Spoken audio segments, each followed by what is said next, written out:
Pamain sa mga viewers. Mga dogs pala nandito, pre. Mga dogs pala nanonood dito. Pil na pil eh, no? Oo nga, no? Paano Di gagawin ko napansin, may tag. Brand new pala, guys. Sorry. Bulsa. Para sa mga tinatago mong items. Illegal man yan o legal. Ang ginagawa namin ngayon dito. Actually ako wala eh. Yan, taga-yo-yo lang ako dito.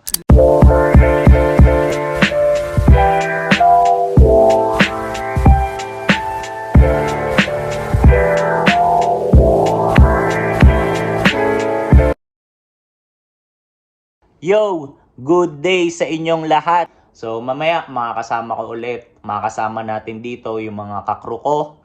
Then ngayon is nandito na sa gilid ko yung mga products. So habang wala pa sila and hindi pa kami nag-i-start, pwede nating i-review bawat isa or magkaroon tayo ng quick overview para dun sa details ng bawat item. So let's go! Pakita ko, tingnan nyo. So ayan. Yo, bali ang gagawin natin is kukuha na lang ako ng bawat isang item. Unahin na natin to. Tignan nyo yung crew neck. Tapos, ayan naman yung details. Ayan. Para siyang gamusa. Tapos, embro yung pinaka branding niya na fibers. Grabe yung details eh, no? Tapos pagdating naman dun sa neckline niya, tignan nyo rin, makikita nyo na grabe yung kapal. So ayan. Tapos parang fleece yung material niya sa loob. Pero at the same time, sakto siya sa panahon dito sa Naspi. Bakit? Hindi siya ganun kakapal eh. Oh. So kumbaga, tolerable na pwede siyang isuot dito sa panahon sa atin. Ganda. Yan. Tapos, ito, next natin is yung hoodie na merong same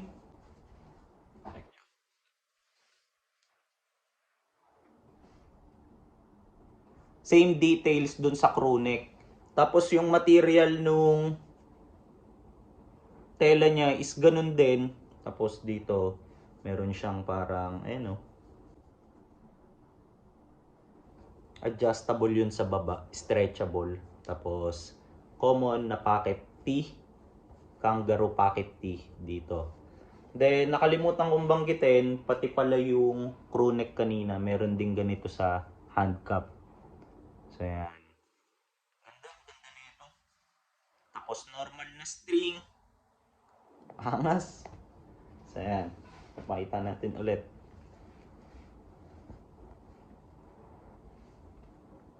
Fibers. Next item is itong sombrero. Tignan nyo naman to.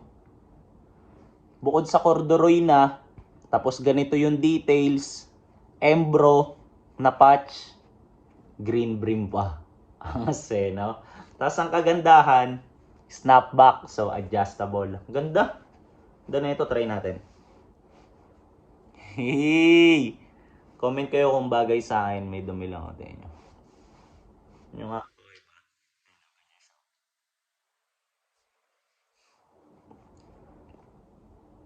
Pil na pil eh, no? Ganyan. Ganda naman eh ito, grabe yung mga details. Alam nyo naman tayo, attentive to details tayo eh. So, na-appreciate natin yung mga extra mile na details. To, move tayo sa isang shirt. So, ganito siya. Tiketa, branding, tapos ang ganda ng neckline, no? Ganyan. Ganda rin ng tela, sobrang cotton talaga. Tapos makapal yung neckline niya. Tapos yung design niya, hindi ko na ipapakita kasi magkaiba lang naman yung kulay eh nung isang shirt eh. Kumbaga pareha sila ng design, pero ganito yung angas eh, no?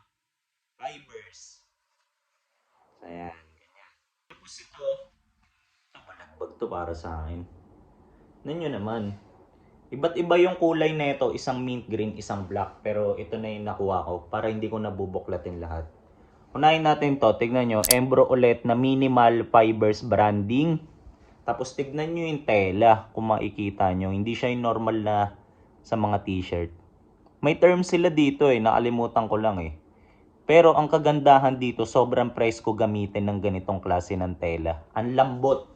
Tapos tignan nyo, ayan, minimal lang na may branding tape dito sa neckline. Ayan. Sa loob. Tapos, minimal na fibers ulit sa loob. Ang ganda ng details. Tapos, tignan nyo, meron pang ganito. Kabilaan. Di ba? Ganda no? So, ayan. Nakita natin. Parang kunyari mga nagla-live selling. Pamain sa mga viewers. Patap-tap na rin po. So, tignan nyo to. Ngayon na natin to yung pantubag. Tignan nyo yung details na ito. Ayan fibers. Tapos tignan nyo yung tela sa loob. Please. Pero sobrang komportable nung tela niya Hindi makapal. So, hindi siya mainit gamitin or suotin. Halata pag ginawakan. Tapos, adjustable string. Tapos, ganyan naman. Pwede namang hindi na nila gawin to, di ba? Fibers. So, ayan. Tapos, meron lang ulit fibers dito. Pero ang kagandahan, iba na naman yung design niya sa likod pag binaliktad. May bulsa. Para sa mga tinatago mong items. Illegal man yan o legal. De, biro lang. So, yan. Ito pa. Branding ulit na fibers. Embro. Grabe yung details. Tapos sa baba, yan, ganyan siya. Ang ganda na ito. Ayan. Tapos yung pantaas na ito, tignan nyo. Angas no? Ganun din yung material niya. Tapos, fibers na branding. Tapos, zip. Quarter zip. So, ayan. Tapos, may branding na fibers. Naka-embro rin. Tapos, tignan nyo naman. Parang pang Squid Game, di ba? Tapos may ganito lang siya. Ayan nyo. Angas, di ba? Ayan. So, gaya nga ng sabi ko kanina, hindi ko na i-review per color. So, as of now, kasama ko na ngayon yung mga kakrew natin sa Common Creative Department, -2. So, ayan. Unahin na natin ulit. So, ito, si SBD. Good morning po sa mga viewers ni Mike Lacson. Nice one. So, magpa-flash lang ulit yung handle niyan dyan. Tingnan nyo naman. Pe-flex ko lang yung suot na itong mga to. Tingnan nyo. Kagaya ng lagi kong ginagawa. Ayan. Ando ng kulay nito. Ano tawag dyan? Ha? Baby blue ba yan? Parang baby blue to. Baby Ganda. blue. Ayun naman yung outfit niya. Tapos Crocs.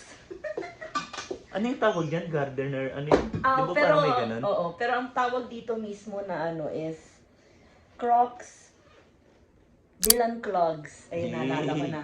Parang Dylan Clogs. nahihirapan akong i-spell. So, basta hanapin ko na lang sa Google yan. Tapos ipa-flash ko dyan. Pero ang angas ng outfit niya. Tingnan mo, ang lamig sa mata, di ba? Tapos Nike lang din yung ano Oo, niya. yung pants. Pants niya. Ito. Pakita natin to. Yan, Ito tayo sa liwanag. pinakamalapit na photographer sa buong Pinas. So, unahin natin yung hat niya. Ang angas ng hat niya. Ito pre, vintage bootleg. Vintage bootleg na Tommy. Tapos, white shirt lang. GU. Tapos, tignan niyo to. Ito, ganda. Bakit may tag pa yan? Ay, oo nga no. Ano, gago, may Di ko tag ko napansin, yan. may tag. Brand new pala guys. Sorry. Angas no? Nike ACG na, pre ano ba to? Parang ano siya between ng maroon tsaka brown ganda Tapos Parang adjustable wine. yung waist. Wine. Oo, yun, parang wine. wine. Dito na waterproof. Waterproof? Madulas lang yung Legit? tubig. Kung isa-isang vlog natin, fire resistant. Ito, water resistant. So, ayan. Tapos, papakita ko lang din. Tingnan niya. Binigyan nila ako. Ano kape daw kasi hindi ako mahilig sa kape. Binigyan nila ako. Tapos, ang angas ng mga alam. Tingnan nyo. Boss! Ayan, malamig. Tapos yung lagayan, tingnan nyo. Alam nyo kung bakit ganito yung details na ito? Siyempre, Japan product Alam nyo naman yung mga produkto ng Japan. grabe sila sa details dun eh, di ba? Sa craft nila. So yan. Kaya isa yun sa mga bansa na gusto kong mapuntahan someday. Doon tayo magti-trip, everything. Doon tayo magti-trip, magla-lifestyle. Abangan nyo kami na makapunta tayo doon nang dahil lang dito sa channel na to. Real shit mangyayari yun. Tingnan nyo ah. Abangan nyo lang, lalo doon sa mga laging nanonood sa akin. Tingnan nyo. So yan. Ayun, angas oh. Boss. mo na, pre. Ganda pre. Yeah. Taga-yo-yo lang. Ayan. Yo! What's up sa mga viewers si Mike Lacson? Pre, parang tinatakot mo yung mga viewers ko. Ipapalagyan mo ngayon, pre. Good day mga boss. Kape boss. Ipapalagyan mo ngayon, pre. Mga dogs pala nandito, pre. Mga dogs pala nanonood dito. Ano siya, pre? Pinapastylan ko kay Mike Lacson yung kailangan ko i-shoot. Para pipitik na lang tayo. Pinakamalupit na stylist niya eh.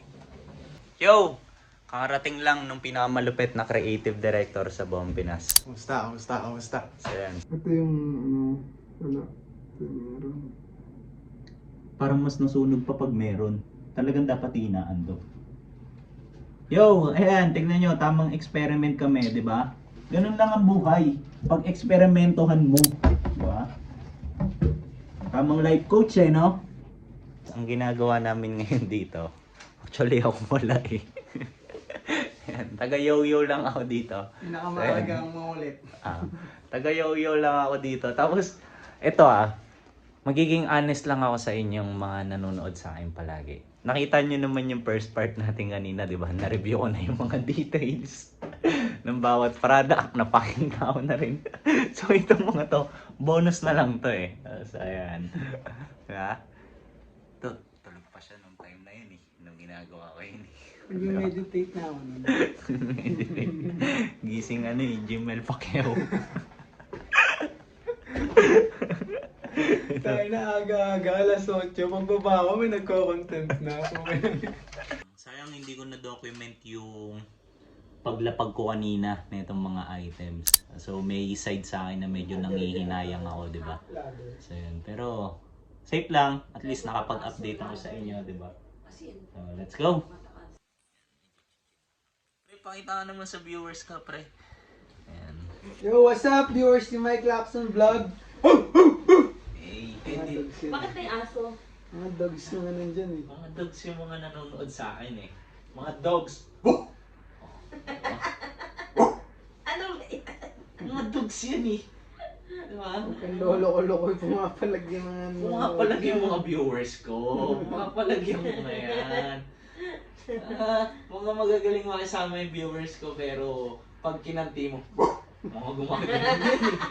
Mga gumagaling yung mga ano ko dyan, tropa pips ko dyan. Yo! So as of now, nagliligpit na kami ng naging workplace natin. Then still, magkakasama pa rin kami. Ito, madilim na. Check nyo. So yan. So after neto, syempre, ano bang ginagawa kapag nagtrabaho? Kain. So most likely, i-document ko pa rin yun para mapakita yung trippings namin doon. Ngayon, kasama ko pa rin ang crew.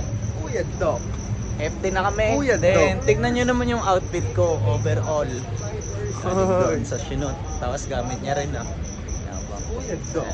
Oras na para gumawa kay setup. Panuldoc. Panduldok. Kuya Doc. Sama mo yan sa vlog sober. Same. Sama mo yan si Kuya Doc. FT kami. Samahan nyo kami. Kakain Let's na go. kami ng masarap. Dito kami kakain. Thai food. Let's go! Okay. Kain tayo gulay, syempre. Thank you po. Madam, thank you po. Chicken.